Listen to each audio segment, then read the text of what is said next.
Immigrant Heritage Week, and we have some distinguished guests with us, some commissioners from the city. I see Kate Levin standing over there, Jeannie Mulgrave, Dora Schwero, Fatima Shama with me here, and Yolanda Jimenez. So welcome to all of them, and we have one city councilman here, Daniel Drum. Daniel, where are you? There you go. Robert Jackson. Robert Jackson, you didn't make the list, Robert. Come on.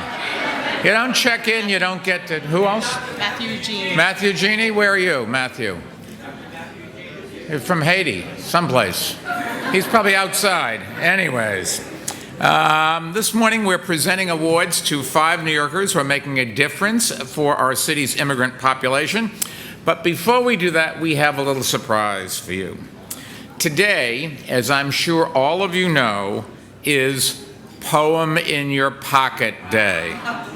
You can't make this up. We have had a poem in our pocket day, I think, for the last 9 years. And I know it'll go on for another 2 or 3. After that, I have no idea.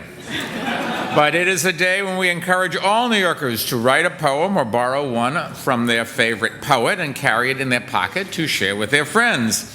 And now, as I do every year, I composed my own masterpiece for today. If you believe that, I've got a bridge I want to sell you. However, this part is true. It is not in my pocket. It is on my iPad, which doesn't fit in my pocket anymore. And in the spirit of this breakfast reception, I decided to base my poem on the city's diverse immigrant community. And I've asked Commissioner Fatima Shama and several members of our Office on Immigrant Affairs to help me read this little gem. Fatima, will you introduce your staff who's going to help us? Yes, it's on. Okay, so first, Lux Saint-Vilu, Cindy Chung, Sun Jung Lee, and Victor Kuznetsov. All right. Now, they're going to participate. This is carefully choreographed. Whether it will work, I have no idea. My poem is called Poem in Your Bolsillo. Bolsillo. Bolsillo. Bolsillo. You got to work to get there. Bolsillo is Spanish for pocket. And no matter how you pronounce it, I have a poem almost logically in my pocket. Now, here it is. Many New Yorkers celebrate Poem in Your Pocket Day, but based on where you come from, it's pronounced a different way, and there's lots of different ways to pronounce it. Un poema es tu bolsillo, that's in Espanol. And then there's Poem no posso. For those who speak Creole. Some people here enjoy I only know that because I'm a fluent Arabic speaker. That's the Chinese way. As Koreans say. And nothing is more fun than Russians in New York think their rhymes are as good as Kanye. In sum, Poem in Your Pocket Day could not be any greater, and everyone can love it with or without Google Translator. All right. Now, thank you, readers, and so you'll always remember today, on your way out, you'll all be getting copies of this poem on a bookmark so you can take it with you. There we go. Now, there's no question that New York owes its greatness to the generations of immigrants who have come here to pursue their dreams, and it's critical that we continue to welcome new immigrants and help those already here stay here and become legal residents. And that's why I've strongly supported and will continue to support efforts to fix our broken immigration system. In fact, I've joined business leaders and mayors from every part of the economy to form the Partnership for a New American Economy, a bipartisan coalition to make the case for sensible immigration reform. And I'm pleased that one of our members, William Lauder, who I saw over there someplace before, the president of Estee Lauder Companies, has joined us this morning. Now, we hope Washington acts quickly, but we're not going to sit around and wait. We're going to fight for immigrants just as we've done for the past 9 years by helping more immigrant entrepreneurs build and grow their own businesses, and by continuing to open the doors of City Hall to every single community. In fact, as I announced on Monday in an initiative called One NYC, One Nation, we're establishing target areas around the city where we're empowering immigrants to be more involved with their neighborhoods and more connected to city government. You know, every year at this breakfast, we also celebrate the unsung heroes of our neighborhoods, and that's next online. The men and women who work with our communities every day and help newcomers take advantage of all our city has to offer. I presented our American Dreamers with awards earlier in this room, and I would like to recognize them now. And they are S.J. Jung, Executive Director of the Min Kwan Center for Community Action in Flushing. Dr. Parima Nike, Director of Health Education at the Morris Heights Health Center in the Bronx.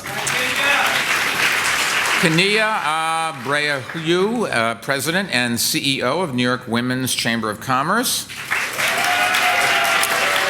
Renee Butch, founder of El Repertorio Español on East 27th Street in Manhattan.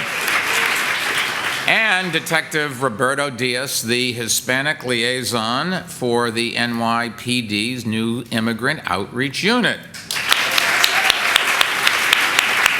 And congratulations to all of you and to all the people who were nominated this year. And I also wanted to add a special thanks to everyone who took the time to make a nomination and recognize the great work being done in our communities.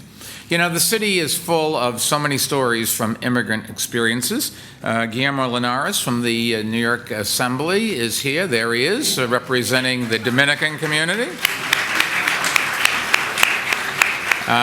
We've all got a story to tell, and I encourage you to tell them. For this year's Immigrant Heritage Week, we are partnering with an organization called StoryCorps on a project in which they're recording the narratives of thousands of Americans of all different backgrounds, and you can listen to some of the narratives they've already collected on the iPads that we place throughout this house. StoryCorps has been visiting libraries around the city this week. They also have a booth down at Foley Square in Lower Manhattan where you can record your own story. I actually was down there on Monday, and my oldest daughter, Emma, interviewed me. She asked the questions, and I answered, which was a nice change from our usual relationship, where I ask the questions and she ignores me. So I want to encourage all of you seriously to make an appointment and record your story. It takes less than an hour, and I think you'll find it fun and a fun and rewarding experience. Call 311 for more info or visit the Office of Immigrant Affairs website at nyc.gov. And you'll tell them what to do, right? Absolutely. Absolutely. With that said, let me quickly thank all the organizations that have made this week possible, and that includes Diane McNulty and the New York Times, which has generously sponsored this event for the 8th year in a row. Nice round of applause for them. And also big thanks to the restaurants who have donated food this morning.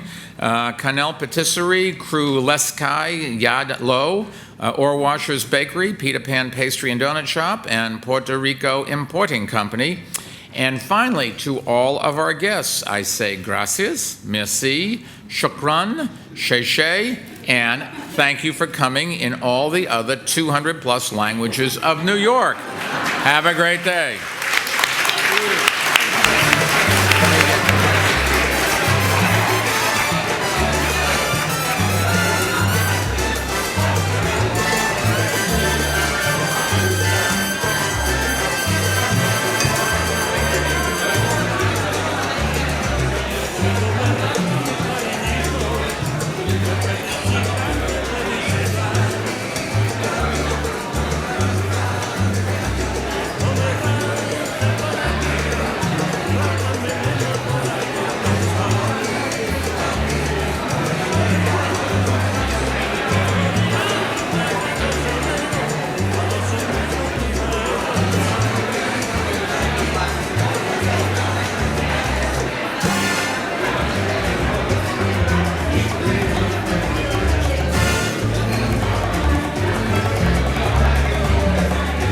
Robles-Román.